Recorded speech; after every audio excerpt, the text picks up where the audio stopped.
A inflação tem obrigado os consumidores a rever gastos e diminuir despesas também. E olha, nem os bichos de estimação escaparam dos impactos de tantas altas. Segundo uma pesquisa do C6 Bank, 44% dos brasileiros das classes ABC com acesso à internet diminuíram os gastos com os pets nos últimos 6 meses por causa da alta de preços.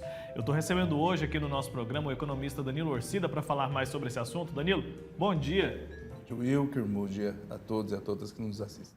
Olha só, brinquedos e petiscos estão entre os itens que foram cortados, né? E a regra nesse caso é a mesma para todos os outros casos, é substituir de alguma forma, né? Certamente, substituir e priorizar aqueles bens mais essenciais. Esse é o comportamento natural do consumidor numa tentativa de preservar a renda, a capacidade do orçamento doméstico. Então, aquilo que se mostra é possível de ser cortado, aquilo que se mostra muitas vezes supérfluo, né, o que chamamos na economia tecnicamente de bens supérfluos, são, digamos que, substituídos ou cortados no orçamento.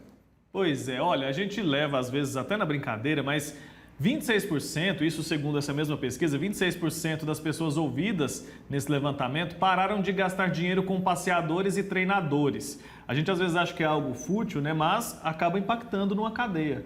Não, certamente, isso acaba representando uma redução, né, de demanda por certos serviços. E acrescento, Wilker, que numa perspectiva, pelo lado das empresas, aqui estamos falando do comportamento dos consumidores, né, das pessoas físicas, mas quando falamos de inflação, é possível enxergar também, pela ótica das empresas, um efeito muito curioso, que é o chamado efeito da reduflação. As empresas, é muito comum hoje nos supermercados percebermos inúmeros produtos que tiveram a sua quantidade reduzida de tamanho, né, numa tentativa de preservar o preço, numa tentativa de não levar ao consumidor um aumento de preço, por uma via mais camuflada, né, por uma via que não parece que a pessoa está deixando de... Ela sente um pouco menos, porque ela continua pagando o mesmo preço, mas em verdade ela está consumindo menos. Então, o litro de óleo, que era 1 litro, virou 900 ml, o sabão em pó, que até então era 1 quilo, agora já não é mais 1 quilo.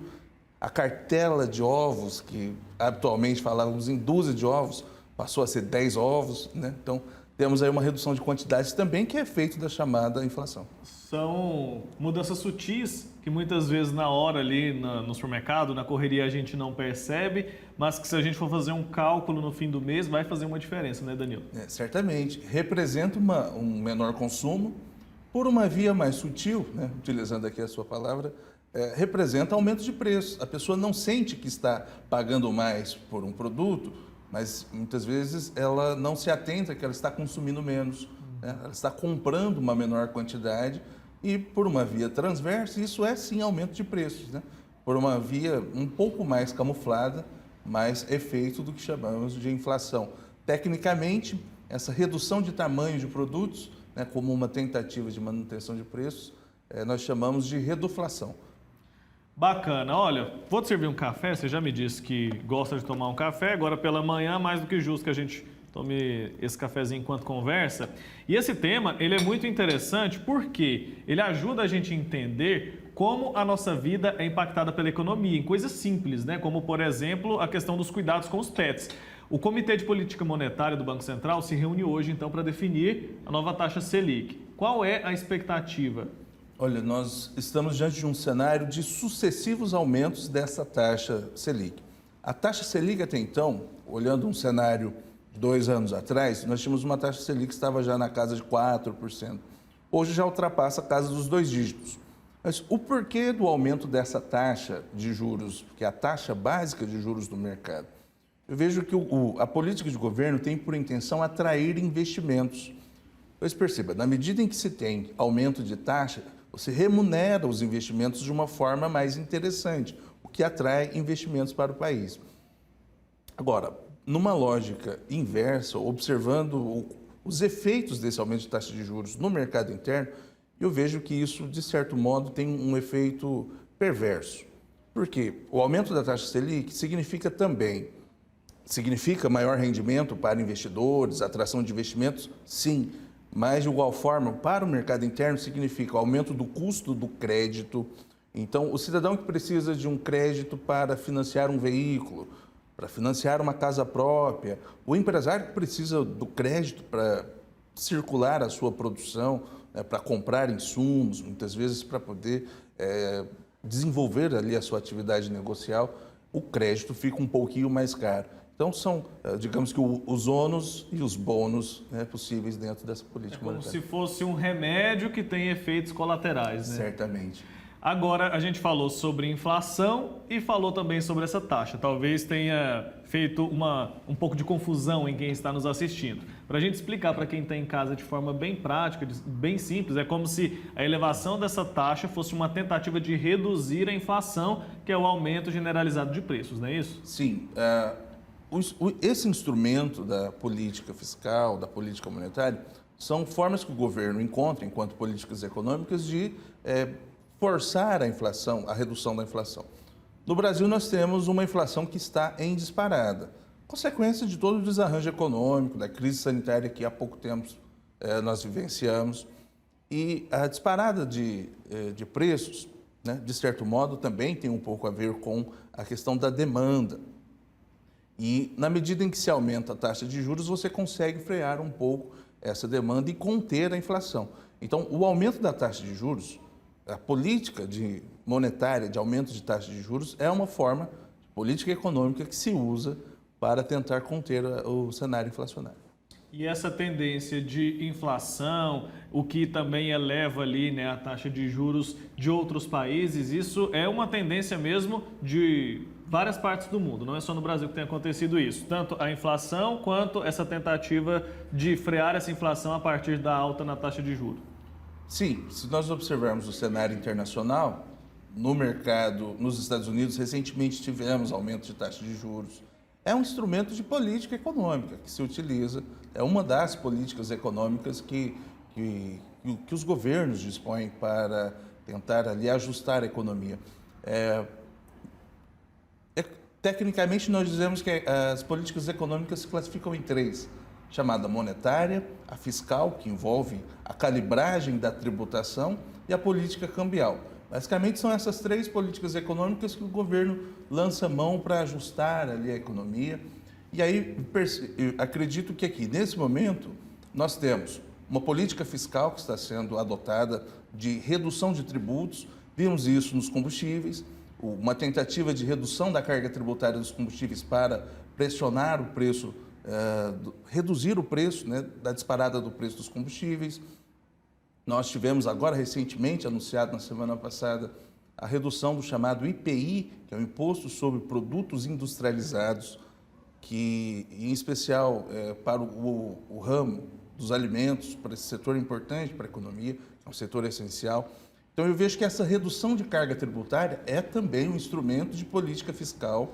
Veja, além da política monetária, que envolve a questão da taxa de juros, é um outro instrumento que o governo está lançando mão numa tentativa de conter essa disparada de preços que chamamos de inflação. E quais são as áreas mais afetadas pela questão da inflação? Olha, acredito que a inflação atinge a população com a menor capacidade de renda, porque é essa população que precisa do crédito para o seu consumo, é essa população que tem um orçamento mais apertado. Acredito que é a população que sofre com a corrosão do poder de compra do dinheiro ao longo do tempo, né? Porque, perceba, as pessoas que possuem uma capacidade de renda e um dinheiro que está sobrando, muitas vezes aplicam no investimento e esse investimento remunera um capital acima da própria inflação. Então, você consegue manter o patrimônio e promover o aumento de patrimônio. Então, a inflação ela é muito perversa para a família de baixa renda, é muito perversa para a própria classe média, que perde poder de compra, e se não houver ali um investimento ou uma aplicação, né, uma forma de remunerar esse capital ou de preservar esse patrimônio, de fato, ao longo do tempo, isso tem um efeito muito prejudicial. Então a gente pode dizer que a inflação faz a população do país ficar mais pobre. Sim, certamente. Essa é uma afirmação totalmente verdadeira. A inflação representa a corrosão do dinheiro ao longo do tempo.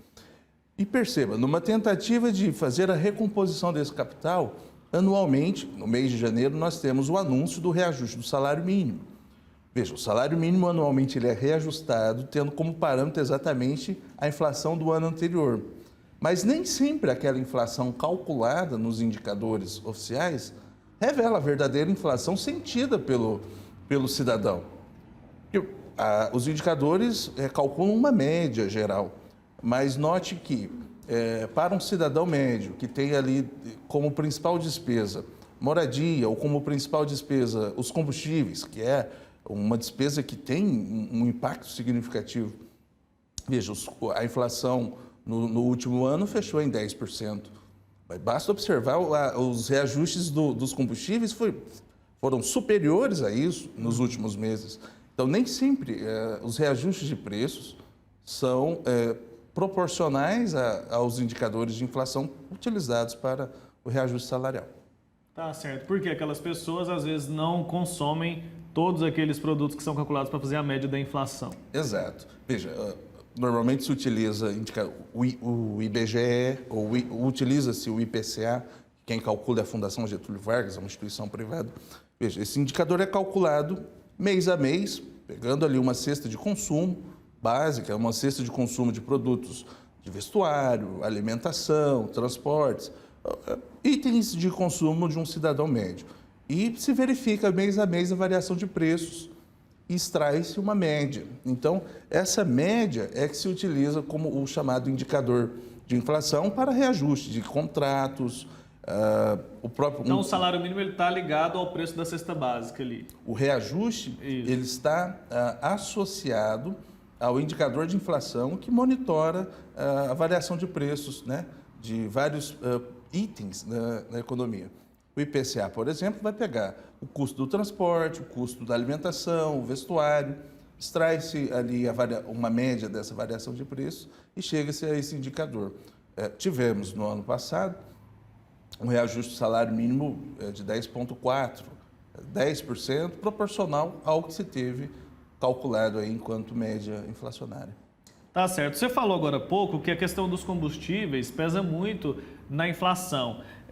A gente tem visto nos últimos dias uma queda ali no preço, né, em todo o país. Essa queda já começou a surtir efeito? Deve reduzir a inflação no nosso país? Deve baixar o preço de outros produtos? Certamente, considerando que os combustíveis compõem a cesta de produtos que se utilizam para calcular a inflação, nós temos uma pressão, né, desse indicador, né, de inflação para baixo. E falando de combustíveis, acredito que nós tivemos agora certamente a correção de uma distorção histórica em relação à tributação desse setor. Os combustíveis, assim como o grupo da alimentação, são itens essenciais, básicos. São itens considerados a sua essencialidade por determinação legal, por princípios tributários. Esses itens devem ser menos tributados do que outros, os chamados bens supérfluos. E no Brasil tínhamos uma distorção que, historicamente, por ser uma fonte fácil de arrecadação para os governos, nós tivemos... justifica aquela tributação alta. Sim, nós já tivemos sucessivos aumentos nessa alíquota, na cobrança dos tributos em relação aos combustíveis, chegou a um ponto que se transformou em algo insustentável.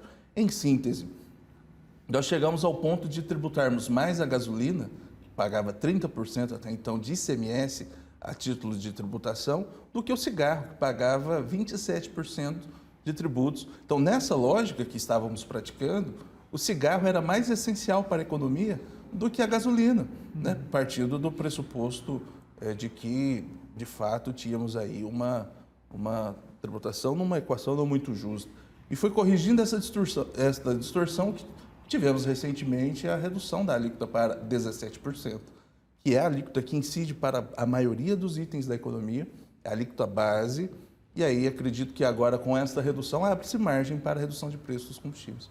E é incrível a gente entender como tudo está interligado, né? A gente começou nossa conversa falando sobre a questão dos pets, o mercado ali que está sofrendo com a falta do público, né? O pessoal está deixando de gastar ou está gastando menos, mas é um mercado que ainda tem um fôlego, né? Quando a gente fala sobre alimentação, é algo muito mais essencial. impacta de forma muito mais direta, especialmente nas pessoas mais pobres, e a gente percebe que está tudo interligado. Quais são os principais motivos para essa inflação que a gente está vendo no nosso país nos últimos tempos? Olha, eu vejo que decorre, em especial, de todo o desarranjo econômico que tivemos com a crise de saúde pública. Tanto é verdade que agora, com esta estabilização de todo esse cenário da Covid, dessa crise sanitária que vivenciamos, que ainda, de fato, é uma preocupação, mas a estabilização dessa crise sanitária abriu espaço, né, para a economia voltar ao eixo. Digamos que nós estamos agora num cenário de retomada da economia, de retomada econômica, e acredito que o principal fator foi, sim, a questão sanitária, né, que é um dos principais motivadores. Tá certo. Danilo Orcida, muito obrigado pelo seu tempo aqui, obrigado por ter vindo tomar esse café presencialmente no nosso estúdio para explicar um pouco mais sobre essa questão que influencia diretamente na vida todos os dias dos brasileiros e brasileiras que têm sofrido com essas altas. Até uma próxima, viu? Eu que agradeço a oportunidade e desejo, na ocasião, uma excelente semana a todos. Para você também.